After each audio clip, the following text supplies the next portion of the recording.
Hello students. तो आज हम लोग फ़ोटो इलेक्ट्रिक इफ़ेक्ट पर डिस्कस करेंगे और फोटो इलेक्ट्रिक इफ़ेक्ट के कुछ टॉपिक्स को डिस्कस करेंगे। इसमें से पहला जो टॉपिक है वो है कि फ़ोटो इलेक्ट्रिक इफ़ेक्ट किस तरह से अलग अलग वेरिएबल के ऊपर किस तरह से डिपेंड करता है। तो इसको जानने के लिए सबसे पहले हमें ये जानना होगा कि फ़ोटो इलेक्ट्रिक इफ़ेक्ट का जो एक्सपेरिमेंटल वेरिफिकेशन है वो लिनार्ड एक साइंटिस्ट थे जिन्होंने इसे एक्सपेरिमेंटली प्रूव किया था फ़ोटो इलेक्ट्रिक इफ़ेक्ट को। तो उन्होंने एक ग्लास ट्यूब लिया, एक सेटअप लिया जिसमें एक ग्लास ट्यूब था जिसमें से जितना भी एयर था उसे उन्होंने इवैक्यूएट कर दिया और इसको यहाँ पे वैक्यूम क्रिएट कर दिया। और इसके जो दोनों टर्मिनल्स है ग्लास ट्यूब के, एक पॉजिटिव टर्मिनल और नेगेटिव टर्मिनल, ये पॉजिटिव टर्मिनल है, ये नेगेटिव टर्मिनल है, इसको क्या किया, बैटरी के नेगेटिव टर्मिनल और पॉजिटिव टर्मिनल से कनेक्ट कर दिया। और इसके बाद उन्होंने क्या किया, इसमें ये जो यहाँ पे जो मेटल है इसके ऊपर फोटोन से स्ट्राइक कराया।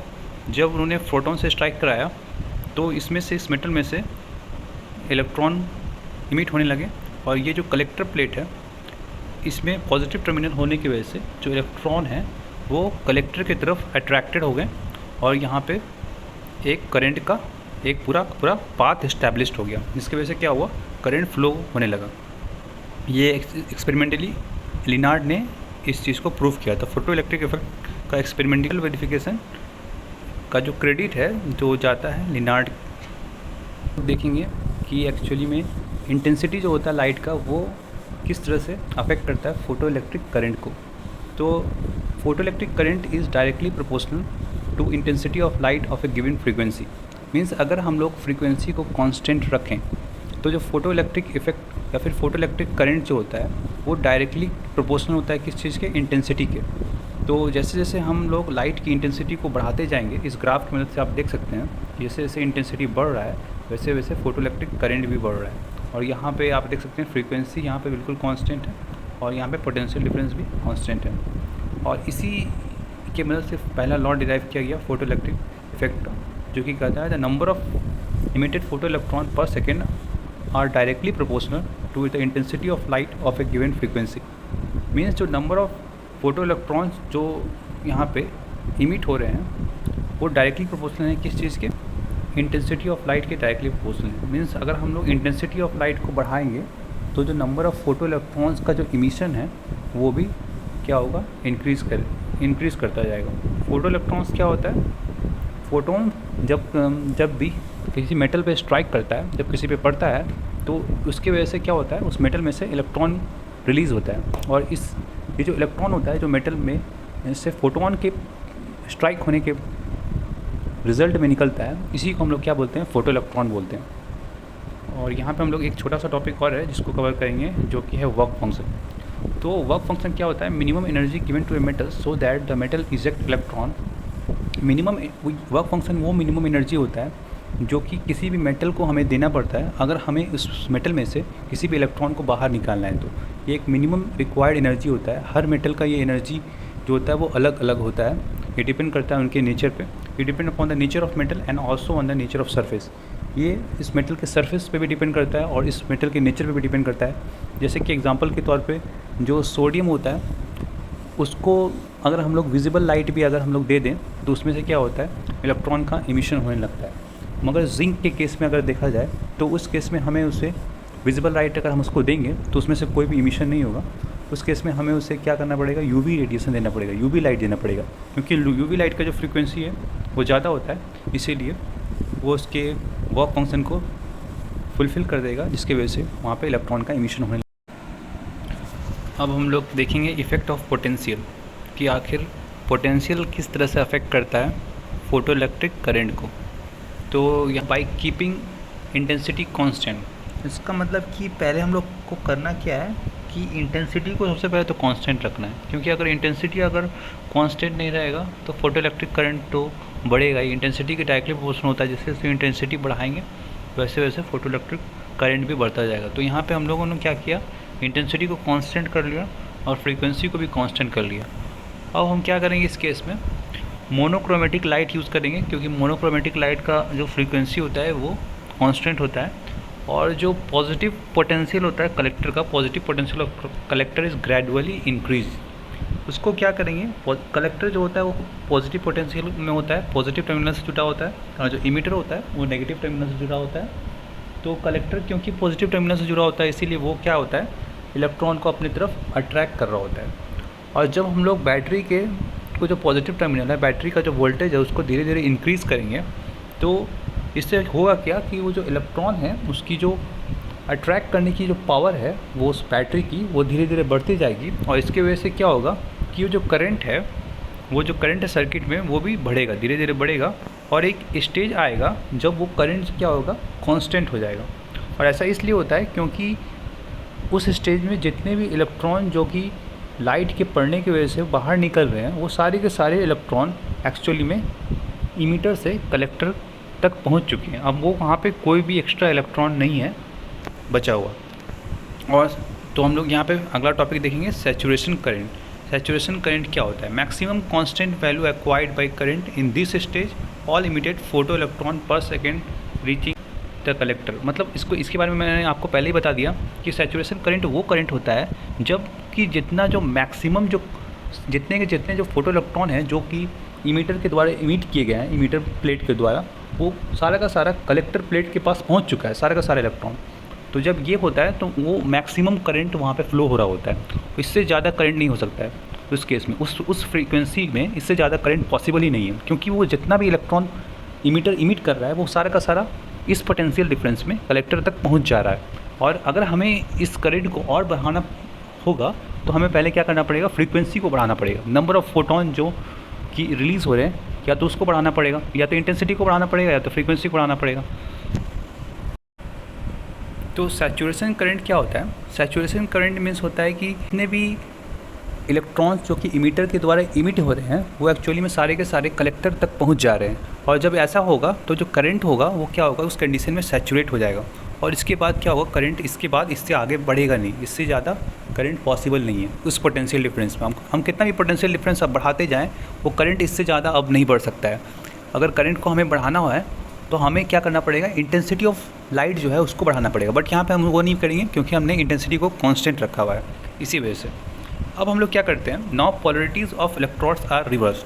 अब हम लोग क्या करते हैं, जो इलेक्ट्रोड्स है, जो दोनों इलेक्ट्रोड्स है पॉजिटिव एंड नेगेटिव, दोनों का जो पोलरिटी है वो क्या कर देते हैं, हम रिवर्स कर देते हैं। पहले जो इमीटर था वो और इमीटर था और जो कलेक्टर था, इमीटर जो था वो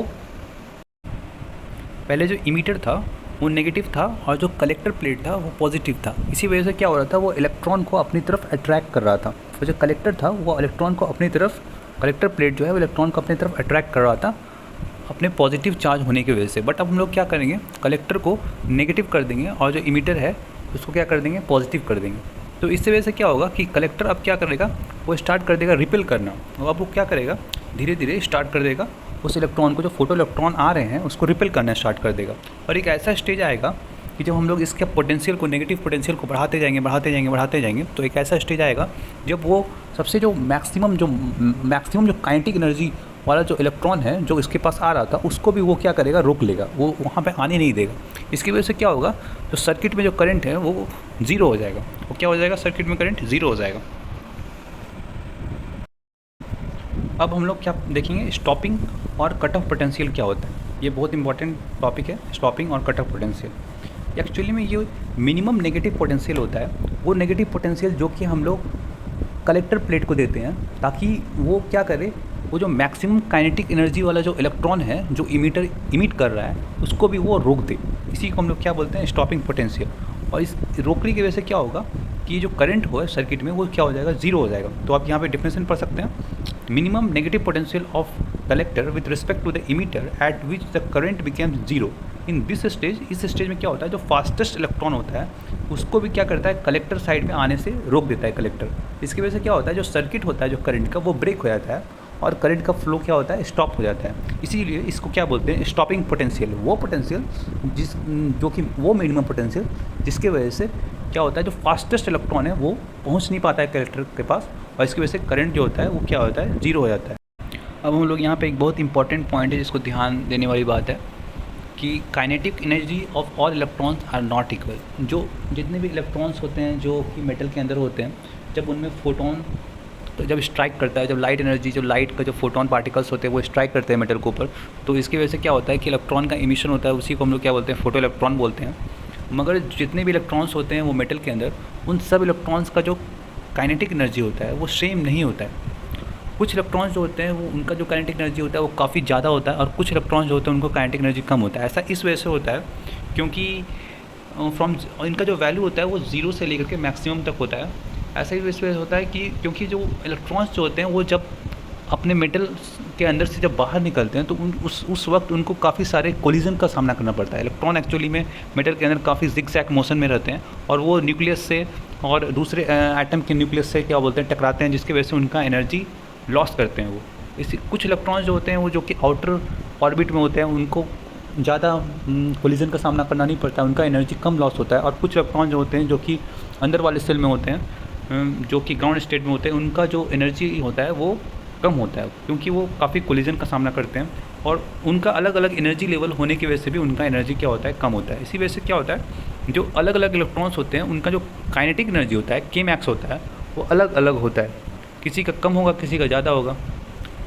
तो हम लोग यहाँ पे अब हम लोग एक ग्राफ देखेंगे जो कि बहुत इंपॉर्टेंट ग्राफ है, करंट वर्सेस पोटेंशियल का ग्राफ है।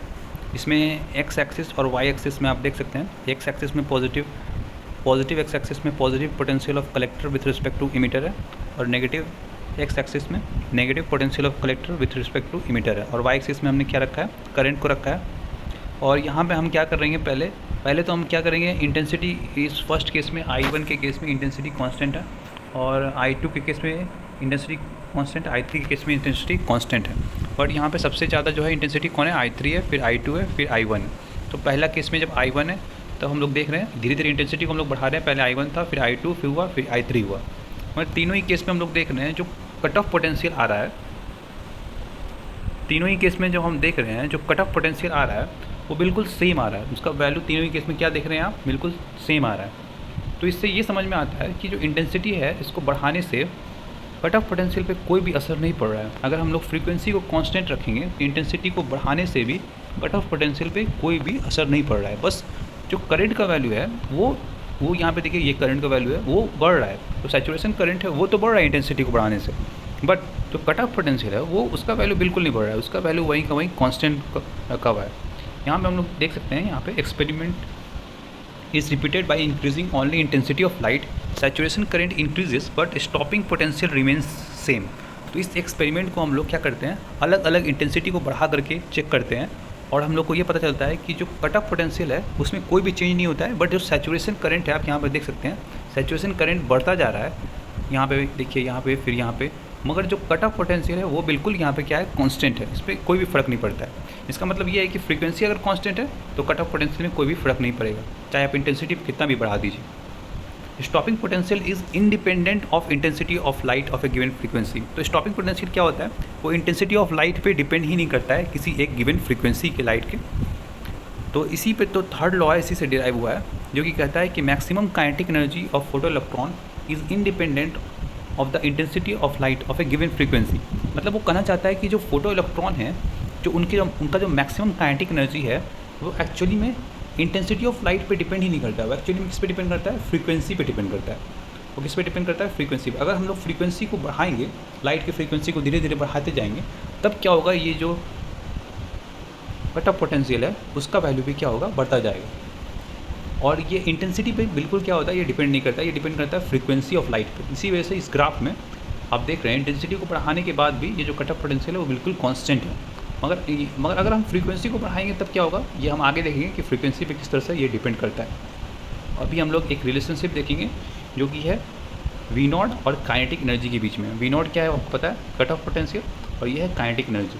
तो ये जो डिराइव होता है ये एक्चुअली में वर्क का जो फॉर्मूला होता है W=QV, और जो वर्क का एक और फॉर्मूला होता है work done = kinetic energy final minus kinetic energy initial.